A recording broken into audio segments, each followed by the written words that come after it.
क्यों रेखा ने खा ली थी कॉकरोच मारने वाली दवाई, और ऐसा क्या हुआ था रेखा के साथ जो उन्होंने अपने पिताजी का नाम और सरनेम अपने नाम के साथ जोड़ने से कर दिया था इनकार और सिर्फ रेखा नाम से बनाई थी अपनी पहचान। ऐसा क्या हुआ था रेखा और उनकी सास के बीच में जो उनकी सास रेखा को मारने के लिए चप्पल लेकर उनके पीछे दौड़ी थी, और क्यों शशि कपूर जैसे बड़े एक्टर ने भी रेखा के लिए कहा था कि इतनी काली मोटी भद्दी लड़की एक्ट्रेस बनने के बारे में सोच भी कैसे सकती है। और उसी काली मोटी भद्दी लड़की ना ही सिर्फ एक बेहतरीन एक्ट्रेस बनी बल्कि इतनी खूबसूरत एक्ट्रेस बनी कि उन्होंने पूरे बॉलीवुड को अपनी उंगलियों पर नचाया। चलिए जानते हैं ऐसी कई रेखा की अनकही कहानियों के बारे में शिवाय चैनल के इस वीडियो में। वीडियो पसंद आए तो इसे लाइक और सब्सक्राइब करना ना भूलिएगा। नमस्ते, आज हम बात करेंगे बॉलीवुड की उमराव जान रेखा के बारे में। रेखा का जन्म 10 अक्टूबर 1954 को चेन्नई में हुआ था। उनके माता पिता ने उनका नाम भानु रेखा गणेशन रखा था, पर सारी दुनिया ने उनका अलग ही एक नाम रखा था, वो था नाजायज़, क्योंकि उनके माता पिता ने कभी एक दूसरे से शादी ही नहीं की। रेखा के पिता जेमिनी गणेशन तमिल के बहुत बड़े स्टार थे और रेखा की मां पुष्पावली भी एक एक्ट्रेस थी। पुष्पावली और जेमिनी गणेशन में प्यार हुआ और जिसका नतीजा रेखा का जन्म था, लेकिन पुष्पावली और जेमिनी गणेशन ने कभी भी एक दूसरे से शादी नहीं की। इसकी वजह थी कि जेमिनी गणेशन पहले से ही शादीशुदा थे और बच्चों के बाप थे, इसीलिए जेमिनी गणेशन ने कभी भी रेखा की मां पुष्पावली को अपनी पत्नी का दर्जा नहीं दिया। समाज ने हमेशा रेखा की मां पुष्पावली को दूसरी औरत का दर्जा दिया, जो रेखा और पुष्पावली दोनों को ही बर्दाश्त नहीं था। रेखा के जन्म के बाद जेमिनी और पुष्पावली को एक और लड़की हुई जिसका नाम राधा था, और उसके बाद जेमिनी ने रेखा के घर आना बंद कर दिया था। घर की सारी जिम्मेदारी रेखा की मां पुष्पावली पे आ गई थी। क्योंकि रेखा के माता पिता एक फिल्म एक्टर एक्ट्रेस थे, इसीलिए सबको पता था कि रेखा एक नाजायज़ औलाद है, और जब भी वो स्कूल जाया करती थी तो सारे बच्चे उन्हें नाजायज़ कहकर चिढ़ाया करते थे। जिससे परेशान होकर रेखा ने सुसाइड करने की कोशिश की और उन्होंने काफ़ी सारी नींद की गोलियां खा ली थी, पर भगवान को ये मंजूर नहीं था और इसीलिए रेखा बच गई। जब रेखा को होश आया तब उनकी माँ पुष्पावली उनके सामने बैठी थी। रेखा ने उनसे कहा कि मैं एग्ज़ाम में फ़ेल हो चुकी हूँ और मैं इन सब तानों से भी अब बहुत परेशान हो चुकी हूँ, इसलिए मैं स्कूल नहीं जाऊँगी।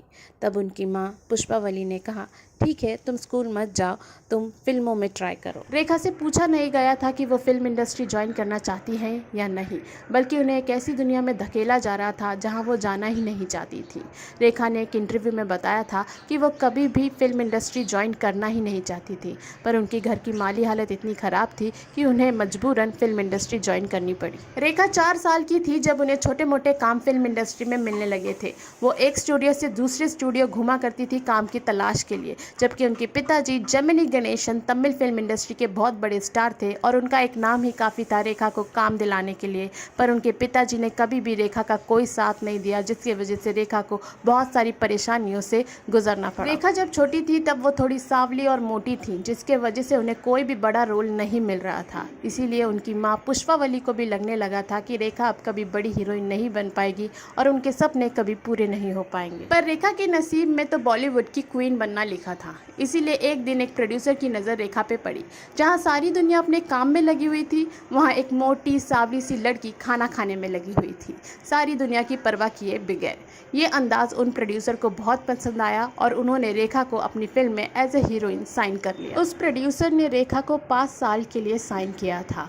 उनकी पहली पिक्चर के लिए उन्हें 25,000 रुपये मिले थे और अगली हर एक पिक्चर के लिए उन्हें 25,000 रुपये और बढ़कर मिलने वाले थे। रेखा की माँ पुष्पावली इस बात से खुश थी कि रेखा अब हिंदी फिल्मों की हीरोइन बन जाएंगी और बहुत सारे पैसे भी घर में आएंगे, पर रेखा को इन सब चीज़ों से कोई लेना देना नहीं था। वो इसी बात से खुश थी कि उनकी माँ खुश है। रेखा की पिक्चर 2 शिकारी के दौरान रेखा 14 साल की थी और उनके हीरो थे विश्वजीत। विश्वजीत और रेखा का एक सीन तय था जहां विश्वजीत को आके रेखा को गले मिलना था बस, पर विश्वजीत आए और रेखा को 5 मिनट तक ज़बरदस्ती किस करते रहे। इस बारे में रेखा को कुछ भी नहीं पता था। 5 मिनट तक ना विश्वजीत रुके और ना ही डायरेक्टर ने कट कहा और सारे क्रू मेंबर्स तालियां बजाते रहे। जब ये सीन कट हुआ तब रेखा को महसूस हुआ कि उनके साथ धोखा किया गया है, पर वो कुछ भी नहीं बोली क्योंकि वो जानती थी अगर वो कुछ भी बोलती तो उन्हें फिल्म से निकाल दिया जाता, इसीलिए उन्होंने चुप रहना बेहतर समझा। इसके बाद रेखा को एक के बाद एक हिंदी फिल्में मिलने लगी। अपनी ही एक हिंदी फिल्म के प्रीमियम पे जब रेखा वहाँ पहुंची तो वहाँ शशि कपूर अपनी वाइफ जेनिफर के साथ पहुंचे हुए थे। जैसे ही शशि कपूर ने रेखा को देखा वो बोल पड़े, इतनी काली मोटी लड़की हीरोइन बनने के बारे में सोच भी कैसे सकती है। ये सुनकर रेखा खामोश रह गई, पर उनकी आंखों ने सब कुछ कह दिया। ये देख के शशि कपूर की वाइफ जेनिफर ने कहा, देखना शशि जी, एक दिन ये लड़की बहुत बड़ी हीरोइन बनकर दिखाएगी। और उनकी बात सच हो गई। एक के बाद एक रेखा को पिक्चरें मिलती जा रही थी और जो सबसे पहला काम रेखा ने किया वो था अपना नाम बदलना। जो उनके माता पिता ने उनका नाम रखा था भानु रेखा गणेशाय, उसमें से अपने पिता का नाम गणेशाय हटा के उन्होंने सिर्फ रेखा नाम से अपनी पहचान बनाई। रेखा बहुत सारी पिक्चरें कर रही थी, उसमें से एक पिक्चर वो कर रही थी एक बेचारा, जो वो जितेंद्र के साथ कर रही थी। जितेंद्र के साथ काम करते करते रेखा को जितेंद्र से प्यार हो गया था। दरअसल जितेंद्र वो पहले शख्स थे जिन्होंने रेखा से बहुत अच्छे से और तमीज़ से बात करी थी और उन्हें इज्जत दी थी, जिसके लिए वो बचपन से ही तड़प रही थी और इसीलिए रेखा को जितेंद्र से प्यार हो गया था। और जितेंद्र का भी हाल यही था, वो भी रेखा से प्यार करने लगे थे और उनके साथ डिनर करने जाया करते थे, घूमा फिरा करते थे। पर जितेंद्र की पहले से ही एक गर्लफ्रेंड थी जिसका नाम था शोभा, जो कि एक एयर हॉस्टेस थी और जितेंद्र रेखा के लिए शोभा को छोड़ना नहीं चाहते थे, इसीलिए रेखा और जितेंद्र की राहें अलग हो गईं। जितेंद्र की वजह से रेखा का दिल टूट गया था, पर इस दिल को जोड़ने के लिए जल्द ही उनकी ज़िंदगी में आए एक्टर विनोद मेहरा। विनोद मेहरा काफ़ी हंसमुख किस्म के इंसान थे। उन्होंने रेखा की ज़िंदगी में बाहर ले आई और खुशियों के रंग भर दिए। विनोद मेहरा और रेखा ने एक पिक्चर की थी जिसका नाम था ऐलान। उसी पिक्चर की शूटिंग के दौरान दोनों एक दूसरे के करीब आए और एक दूसरे से प्यार करने लगे। विनोद मेहरा में एक खासियत थी कि वो रिश्तों को लेकर बहुत लॉयल थे। जिस वक्त वो रेखा के साथ थे उनकी ज़िंदगी में कोई और औरत नहीं थी और वो रेखा से बहुत प्यार करते थे और वो उनसे शादी भी करना चाहते थे। रेखा भी विनोद मेहरा से शादी करना चाहती थी, पर परेशानी थी विनोद मेहरा की माँ कमला मेहरा। कमला मेहरा नहीं चाहती थी कि रेखा उनके घर की बहू बने, क्योंकि यहाँ भी रेखा का पास्ट उनका पीछा नहीं छोड़ रहा था। रेखा का नाजायज़ होना कमला मेहरा को मंजूर नहीं था। रेखा विनोद मेहरा से शादी करना चाहती थी और विनोद मेहरा की माँ इस शादी के लिए राज़ी नहीं हो रही थी। इसी वजह से विनोद मेहरा और रेखा में लड़ाइयाँ होने लगी। लड़ाइयाँ इतनी बढ़ गई कि एक दिन रेखा ने कॉकरोच मारने वाली दवाई खाकर अपनी ज़िंदगी का अंत करना चाहा। सही टाइम पे हॉस्पिटल ले जाने की वजह से रेखा की जान तो बच गई, पर यह बात आग की तरह मीडिया में फैल गई। हर जगह यही चर्चा होने लगा कि रेखा ने विनोद मेहरा के लिए सुसाइड करना चाहा। इसीलिए रेखा और विनोद मेहरा ने एक प्रेस कॉन्फ्रेंस करी। उस प्रेस कॉन्फ्रेंस में रेखा ने कहा कि मैंने कोई भी कॉकरोच मारने वाली दवाई नहीं खाई थी, बल्कि सुबह मैं उपमा के साथ एक कॉकरोच ही खा गई थी, जिसकी वजह से मेरी तबीयत खराब हो गई थी और मुझे हॉस्पिटल में एडमिट करना पड़ा। रेखा का ये बेतुका जवाब किसी भी दुनिया वाले या मीडिया वालों को मान्य नहीं था, क्योंकि लोग जानते थे कि मामला कुछ और ही था। विनोद मेहरा इन सब चीज़ों से बहुत परेशान हो गए थे और वो रेखा से बहुत प्यार करते थे और उन्हें वो खोना नहीं चाहते थे, इसीलिए उन्होंने रेखा से शादी कर ली और फिर अपनी माँ के सामने गए। विनोद मेहरा को लगा था कि उनकी माँ कमला मेहरा भले ही उनके प्यार को ना अपनाए, पर उनकी बीवी को तो अपना ही लेंगी, पर ऐसा कुछ भी नहीं हुआ। रेखा ने जैसे ही विनोद मेहरा की माँ के पैर छुए, वैसे ही विनोद मेहरा की माँ ने उन्हें धक्का मार दिया और फिर उन्हें जोर जोर से चिल्ला चिल्ला के भला इतना बढ़ गया था कि आसपास के सारे लोग इकट्ठा हो गए थे। लोगों का कहना यह भी है कि विनोद मेहरा की माँ कमला मेहरा रेखा के पीछे चप्पल लेकर दौड़ी थी उन्हें मारने के लिए। विनोद मेहरा से चीजें संभाली नहीं जा रही थी, वो अपनी माँ को नहीं रोक पा रहे थे, इसीलिए उन्होंने रेखा से कहा कि वो फिलहाल इस वक्त अपने घर चली जाए। ये बात सुनकर रेखा का दिल टूट गया और उनके आंखों से आंसू निकलने लगे, पर वो विनोद मेहरा को कुछ नहीं कह पाई और वापस अपने घर चली आई। रेखा का जो एकमात्र सपना था किसी की घर की बहू बनने का, इज्जत पाने का, वो अब टूट चुका था। उनके सारे सपने बिखर चुके थे। विनोद मेहरा ने बहुत कोशिशें करी अपनी मां को मनाने के लिए, लेकिन वो नहीं मानी और इसी वजह से विनोद मेहरा और रेखा का रिश्ता खत्म हो चुका था। रेखा अपनी पिछली जिंदगी भुलाने के लिए और भी तेजी से अपने काम में डूबने लगी थी और फिर उन्होंने अपना एक फ्लैट खरीदा मुंबई में, उसी बिल्डिंग में जहाँ जया भादुरी का भी एक फ्लैट था। जया भादुरी और रेखा एक ही बिल्डिंग में रहने की वजह से अक्सर मिला करती थीं और फिर दोनों में दोस्ती हो गई। रेखा अक्सर जया भादुरी के फ्लैट में जाकर अपनी लाइफ और करियर के लिए लिए उनसे एडवाइस लिया करती थी और वो जया भादुरी को प्यार से दीदी भाई बुलाया करती थी। उस वक्त जया भादुरी और अमिताभ एक दूसरे से प्यार करते थे। तब जया भादुरी एक बहुत बड़ी स्टार थी, पर अमिताभ का करियर कुछ अच्छा नहीं चल रहा था और इसीलिए जया भादुरी अमिताभ को पिक्चरें मिलने के लिए मदद किया करती थी। और उसी वक्त अमिताभ की पिक्चर आई जंजीर, जो कि बहुत बड़ी हिट थी और उसी के बाद जया भादुरी और अमिताभ ने शादी कर ली। जया भादुरी ने रेखा को अपनी शादी में नहीं बुलाया था। इस बात से रेखा बहुत गुस्सा हो गई थी। उन्हें लगा था कि वो जया भादुरी की बहुत अच्छी दोस्त है और उसके बावजूद भी उन्होंने अपनी शादी में रेखा को नहीं बुलाया। और फिर रेखा की पिक्चर आई दो अनजाने, जिसमें उनके हीरो थे अमिताभ बच्चन। अमिताभ बच्चन का अनुशासन देख के, उनका समय पे आना, समय पे जाना और दिन भर अपने डायलॉग्स को याद करना रेखा को इम्प्रेस कर चुका था। रेखा जो हमेशा ही सेट पे लेट आया करती थी और बिना बताए सेट से चले जाया करती थी, वो अब अमिताभ बच्चन की तरह अनुशासन में रहना पसंद करने लगी थी। दो अनजाने की शूटिंग के दौरान कब अमिताभ बच्चन और रेखा एक दूसरे के करीब आए, उन दोनों को पता ही नहीं चला। वो शूटिंग के दौरान और शूटिंग के बाद भी एक दूसरे के साथ ही पाया जाया करते थे। अब रेखा और अमिताभ के प्यार के चर्चे पूरी फिल्म इंडस्ट्री में होने लगे थे। रेखा खुलेआम अमिताभ से अपने प्यार का इजहार करने लगी थी, पर अमिताभ ने कभी भी इन चीज़ों के बारे में खुलकर मीडिया से बात नहीं करी। और फिर वो दिन आया जब रेखा मांग में सिंदूर और गले में मंगलसूत्र पहनकर ऋषि कपूर और नीतू की शादी पर गई थी। हर कोई उनके मांग के सिंदूर और मंगलसूत्र को देखकर हैरान था। उस शादी में सभी दबी जुबान से कह रहे थे, क्या अमिताभ और रेखा ने शादी कर ली है? पर पूछे जाने पर रेखा ने इस चीज़ के बारे में कुछ भी नहीं कहा। जया बच्चन भी अमिताभ और रेखा के प्यार के किस्सों की चर्चा की वजह से बहुत परेशान हो गई थी और फिर उन्होंने एक दिन रेखा को अपने घर खाने पर बुलाया।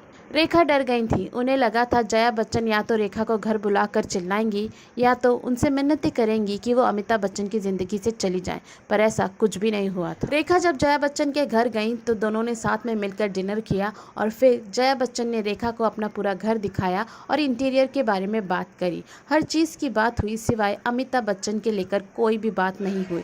ये देखकर रेखा बहुत हैरान थी। शायद जया बच्चन रेखा को दिखाना चाहती थी कि वो इस घर का एक हिस्सा हैं और रेखा सिर्फ कुछ पल की मेहमान, और वो कभी भी इस घर का हिस्सा नहीं बन सकती। मूवी के फाइट सीन के दौरान अमिताभ बच्चन को बहुत गहरी चोट लगी थी और उन्हें हॉस्पिटल में एडमिट करना पड़ा था। उस वक्त अमिताभ बच्चन की कंडीशन बहुत ही सीरियस थी और डॉक्टरों ने भी जया बच्चन को जवाब दे दिया था, पर जया बच्चन ने हार नहीं मानी थी। उन्होंने कहा था, मेरे हाथ में हनुमान चालीसा है और मेरे पति को कुछ भी नहीं हो सकता।